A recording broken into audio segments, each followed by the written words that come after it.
Yellow. What's going on, guys? I mentioned earlier that I'd probably go live for a little bit when I got off of work. So here we are. But the thing is, it's now 6 a.m. in the morning. 6 in the morning. So this is going to probably be a pretty quick one. But there are a couple things I wanted to touch on real quick. So, as you guys know, I've been doing these cooler updates for quite some time now. Few weeks. I started doing them just out of boredom. Really, just because I had a few minutes at work when it would get slow or whatever. So started doing those, and a few people told me to keep doing it, and because sometimes I would inject a little humor, and I don't know, for some reason it was something for people to just click on for a couple minutes, and so I've been doing it pretty religiously for sometimes twice a week. So I did one earlier tonight, and I don't know, man. It's one of those little innocent little things. I usually just show what kind of new beers we get in, and I might speak about something that happened at work, maybe inject a little drama here and there. But so I posted one earlier, and I got a comment on my video from Minnesota Vikings fan, aka Chris Dietrich. And I don't know, man. Something triggered him to the point where he felt like he needed to say that I fucked up and that I'm going to jail. Whatever that means. I don't know how an innocent little cooler update, a little thing like that, a little fun thing like that can lead to me going to jail. But geez, apparently that guy is pretty pissed off at me for whatever reason. But it got me thinking, like, maybe, if a guy wants me to go to prison and he hates me that much, that maybe, just maybe, he's one of the people that has something to do with my job getting bomb threats. I don't know, just throwing that out there, and we're going to have to check into that. Anyway, beyond that, we had something else one of Scott's videos from earlier triggered me into thinking, it didn't trigger me, you know what I'm saying? It didn't trigger me like it triggered Minnesota over there, but it triggered a memory, and it got me thinking about, well, first, the video was a clip of our old video from Workham Hall, where it was me and Tiffany and Scott, and SC jumped on the call, but in the chat was Real Talk the Metaphor Messiah, who, as most of you know who are going to be watching this video, you're going to know that that man passed away, unfortunately, way too soon, not too long ago. So that got me thinking about just some old times, and just the fact that I've been around long enough to unfortunately see quite a few people die in this community. And the top two that come to mind are Real Talk and Larry Funk. If you guys know, back from the old Joe show, Joe Cronin, he would have Larry Funk call in back in the day, and he was going through health problems, and he was a drinker and all this shit, blah, blah, blah. But anyway, the dude passed away, man. It just lets you know that you've been around long enough to have seen people fucking go through some real shit, and unfortunately some people die, man. That's when you know you've been somewhere long enough, I guess. Because even just at my job, I see people die all the time, man. I've been there long enough to where it's, there's older customers that come in earlier in the day and they pass away. Anyway, back to the Joe Cronin show. Got me thinking about, like, just how much these people think that they can scare me, and they know they can't scare me, so what do? They go to my job and they fuck with innocent people. And thankfully the people I work with are pretty strong as well, so hopefully we'll get through this no harm, no foul. But you never know, there's some crazy motherfuckers out in the world. My job has had bomb threats, and it's had food orders called in, fake food orders. Just it's money and time and fucking all kinds of shit, bro. You got to talk to the police when fucking bomb threats are called in anywhere. So basically, what I wanted to say is that it got me thinking of like the old times. The old times sitting in Joe's chat and talking to people like, like a few names that come to mind is Null Death. If you guys remember Null Death, the guy who had the wrench in Joe's chat. And another guy named Brian Austin. I don't think he had a wrench, and I don't think he donated much either, but he was always in that chat every fucking night. And I hope people like that are still around. You never know, right? People just disappear. People like that disappear. You have no idea whether or not they're here. But I would like to think that Null Death is okay. I hope so. I hope Brian Austin is okay. We know, like Heist Man. I would talk to Heist Man a lot. We know he's okay. I would talk to Troy. Troy's fine. Jake. Jake's having ups and downs, and mostly downs lately from what Joe has to say about it. But you just wonder, because even that Brian Austin, I would talk to him and I would call him Brian BA, or BA Brian or some shit like that. Badass Brian Austin, because Brian Austin initials Brian, and of Brian and Austin would be BA, whatever. This was wrestling kind of talk, and it was cool, man. It was cool just fucking around with people like that and talking to Heist about shit from Detroit, because he used to live here, grew up here, right? Went to school here. So he would always know about the local landmarks and all that shit. But it reminds me of just a simpler time before all of this drama and all this bullshit.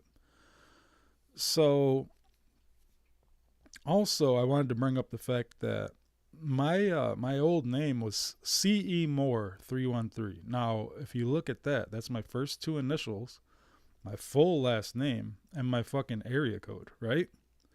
So the bottom line of that point is I've never hid from anyone.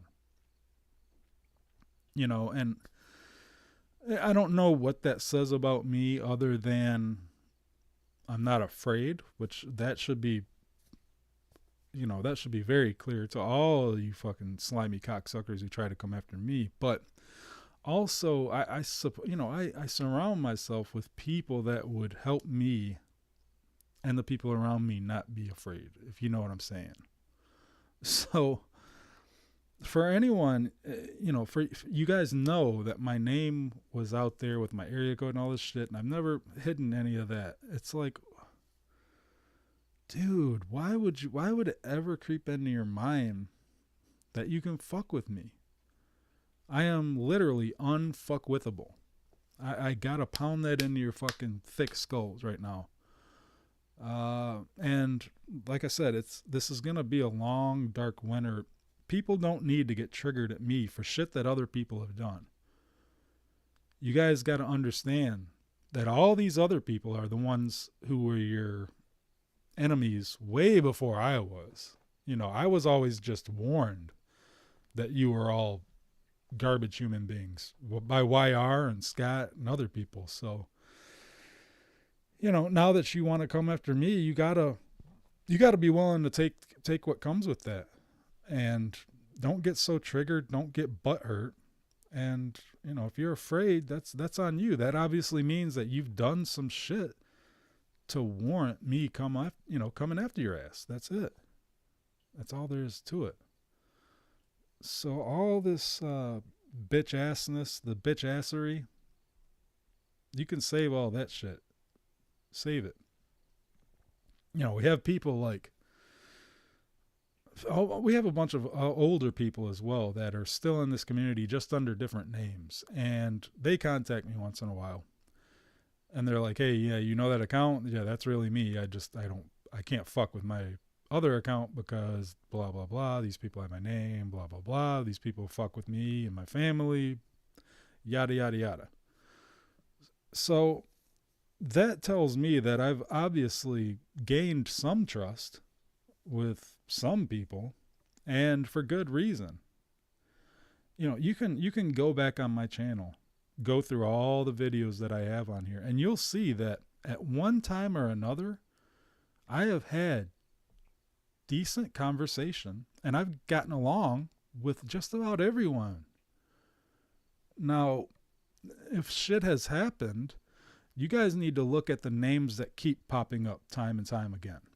Now, just because you hear, oh, Simo's a shitter, or Simo's a doxer, or Simo's a this, Simo's a that, you can't believe the hype. You can't believe it just because somebody says it. You need to do your own investigation. I implore you to fucking take a look at my old videos on my channel, and you'll see that I can get along with anyone to a certain extent. Now all that shit is off the table, and it's not my fault. I just want everyone, before this long, cold, dark winter that's about to approach us very, very soon, you all need to understand that it wasn't me. I was not the one who asked for this. You'll see one of my very first videos was a video on how I missed the community being tight and good and fun. Still crazy, but fun. I've always wanted that. I've had great times with a lot of people in this fucking community, dude. Like it or not. For a very long time.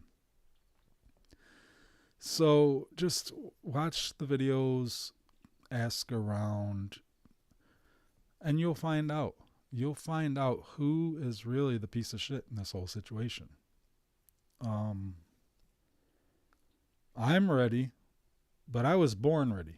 So we're already seeing people drop like flies, and I can't be concerned with that. I can't worry about that. Whatever happens, happens. If it gets to the point where you are pushed out of the community, you obviously did something to deserve it. Now that's not always the case. There are innocent people who have been pushed out of this community. And yet, there are still people who are still around. Don't think that that's not the fucking case. There are some people that have been around for a very long time, still here, just using different names. And the more I find out about it, and it's almost fucking every other day I find out about something new, and I'm like, dude, can you confirm this? And sure as shit, they confirm it. And I'm like, holy fuck, dude, I can't believe you're still around. I literally haven't talked to you in 2 years, 3 years. Some cases, fucking like 5 years. It's nuts.